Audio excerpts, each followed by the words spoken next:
Hi, I'm Cheryl Cohen. I'm an educational psychologist and a mother of 4. And in this podcast series, I'd love to share with you some tips and strategies, practical tips on how to raise children effectively. Today's topic for discussion will be how to let go and let grow. It's January. Lots of children are starting school, and there's a lot of difficult, and happy, positive feelings in letting go and letting grow. I have a client, a little boy, who's 5 years old in my practice, and when I asked him how he was feeling about starting school last week, he said he's nervous-sighted, which I thought was a wonderful way to express his mixed feelings of being both nervous and excited. And that's the point, is that children have lots of mixed feelings, and our aim as parents is to be able to contain those feelings, both the positive and the negative feelings, and help children to express them in practical and manageable ways. So how do we help our children to grow, and how do we let go? So there's 2 parts to this discussion. There's children's feelings, and then there's your feelings as a parent, or adult feelings. Now, there's a common dictum that says that there's no such thing as problem children, only problem parents, and nothing could be more distant from the truth. It assumes that if you fix yourself up and you fix up your difficulties about letting children go, then they'll be fine, they'll be perfect. They'll walk into school, they'll wave goodbye and smile and enjoy a happy day. But it's not the case. I wish it were. Imagine if you could fix yourself up and your children would be happy, perfect and cooperative and do all the things that you want them to do. But it doesn't work like that, because it's about the space in between. In other words, it's about the relationship, not just, we can't blame the parent and we can't blame the child. We can say that something happens between parent and child that gives us the opportunity to manage the feelings and the thoughts and the behaviors. And that's the focus for letting go and letting grow. So in the space between, we're going to say, okay, what is your job as a parent to be able to manage your difficult feelings, your negative thoughts possibly, and your behaviors, and what is the role of our children, and what can we help them to do in order to contain their difficult feelings, their thoughts, and their actions. Before I begin, I'd like to say that I'm using a particular word called contain, and what I'd like to do is explain what that means.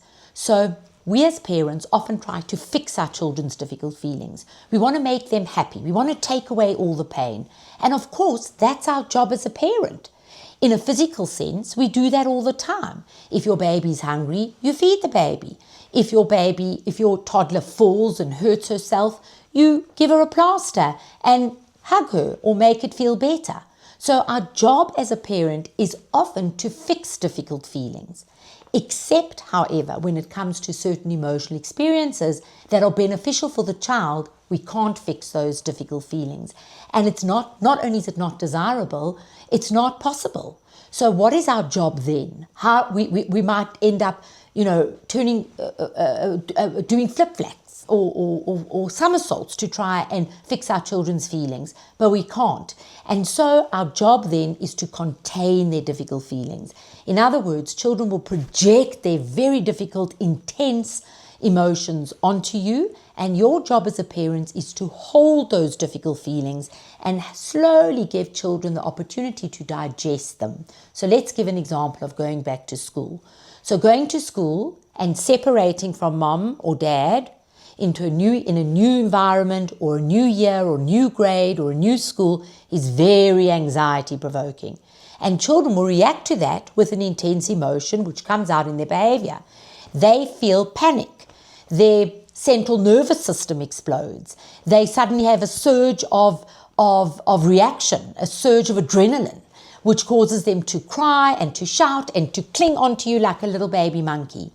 And your job, if you were a fixer parent, well, you might think it's your job, is to say, oh, no, this is too hard for my child. She's not ready for school, I'm going home. But actually, that might not be the desired result.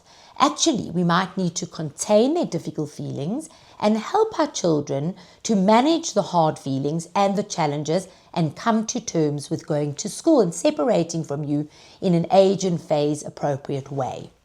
So there are different kinds of containers as parents, and I'm going to give you practical strategies, I promise, on how to contain difficult feelings. It's a formula. I've been using it for 33 years, and it really, really helps, and it works every time. So just stay with me for this. But before I do that, I want to describe the problem before I can describe the solution or the suggestion.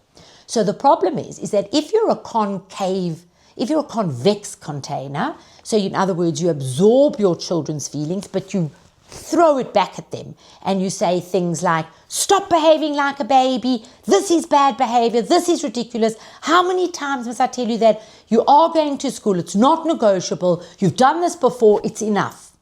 Then we're taking children's difficult feelings, which they project onto us, and we're acting them out. So now the child's upset and we are showing them the same reaction. And that's actually how powerful children's feelings are. And it won't be helpful. All that will happen is you add to the drama. So we don't want to be a convex container. At the same time, you don't want to be a leaky container where your child projects their feelings into you. You feel their intense emotions in your guts, but it leaks out of you. In other words, you end up you become as emotional as your child. So hard for you, my baby. This is too much. It's too much for you. It's so hard. I can see you won't be able to manage it. Tell mommy how you're feeling. Tell mommy, whether you want to stay or whether you want to go home. Maybe you want to come try again tomorrow.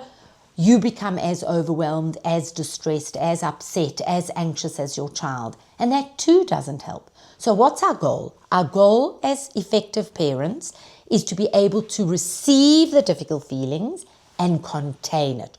Hold it for the child without becoming anxious yourself. And the formula to do that is what I call the art of parenting. A.R.T. It's an acronym. A stands for acknowledging the difficult feelings. So it would sound something like, I can see you very worried, you're upset, you're sad. Stop, right? So you acknowledge the feelings. You give the feeling a name. And it's like toilet training in a sense, but emotional training, because you're giving that feeling, just like in toilet training, there's a bowel movement. And when you see a child pushing, you give it a name. And you might say, Joey, I can see you making a poo. So you are associating the poo to the feeling, to the movement, the bowel movement the child's experiencing. And the same is true for the emotional literacy or the EQ that you're developing in your child. They're feeling upset and you're saying, Johnny, I can see, my baby, you're feeling very sad or you're feeling very worried. So you're giving the internal experience a verbal expression. And that for children is very empowering, even for adults, because when you're able to label the feeling, you're giving them the opportunity to be able to express it later on and sooner rather than later. And the more you do it again and again and again, children are building emotional literacy. They're gaining a sense of mastery over their feelings. They're building EQ, and it's super empowering. So that's step number 1, A. Now we move to R. That is reflecting the wish or the want. And that's also very empowering. It's saying things like, you really wish that mommy could stay with you at school, or you really wish that you didn't have to even come to school today, or you really wish that you could go back to your grade 1 teacher from last year. So you're giving in children in fantasy what you can't give them in reality. And this is very comforting. Why? Because the boundary between fantasy and reality for children is diffuse. That's why they play so beautifully, because this is a pen, but it could also be a cell, and it could also be a moustache. So they turn things, realities, into fantasies. So when you actually acknowledge what they want or what they wish, you're giving them in fantasy what they don't have in reality. And that's very, very comforting. It would be the same thing also for adults as me, for example, reflecting your wish. I'll give you my own personal example. I was once standing in the queue at the supermarket and I was in a hurry. I had to get home. I had to feed a newborn baby and somebody pushed in front of me in the line. And I didn't do anything. I waited and I didn't say anything and I was really getting irritated, etc. It was taking long. And only afterwards I said, I wished I would have said, excuse me, sir, you might have noticed that there's a queue and it starts over there. So when we do, sometimes what we do is we wish things because it gives us in fantasy what we can't have in reality. And that's called psychic equilibrium. And we look for psychic equilibrium. So when there's a loss, we kind of wish that it would meet the reality, and then we create a bit of a gain. So that's a very powerful tool, and it's supported by research as well, developmental research. So that's point number 2, step number 2. Step number 3 is you step into your world and you take action. So we said A.R.T.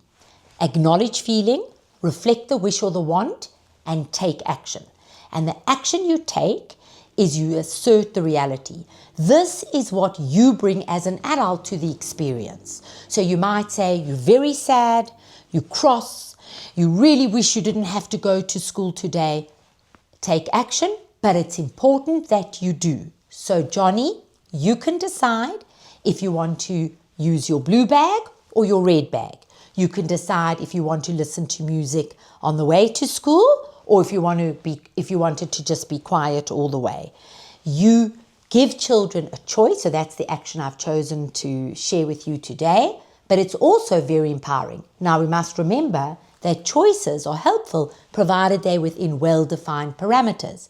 So for example, you're not going to say, Johnny, you can choose, my baby, whether you go to school or whether you don't. That's not a choice.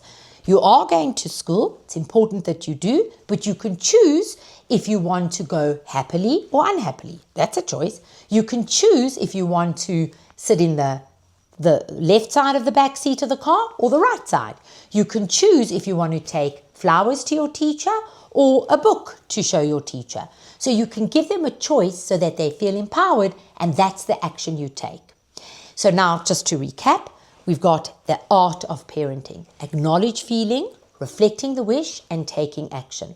And this strategy or this formula gives you the opportunity to contain your child's difficult feelings in a convex kind of container where you're holding them, you're processing them, you're giving it a name, you're acknowledging the wish, which is like stepping into your child's world and really understanding it from the inside, and then stepping out by taking action and bringing your experience as an adult, as a parent to the situation and saying, this is the reality.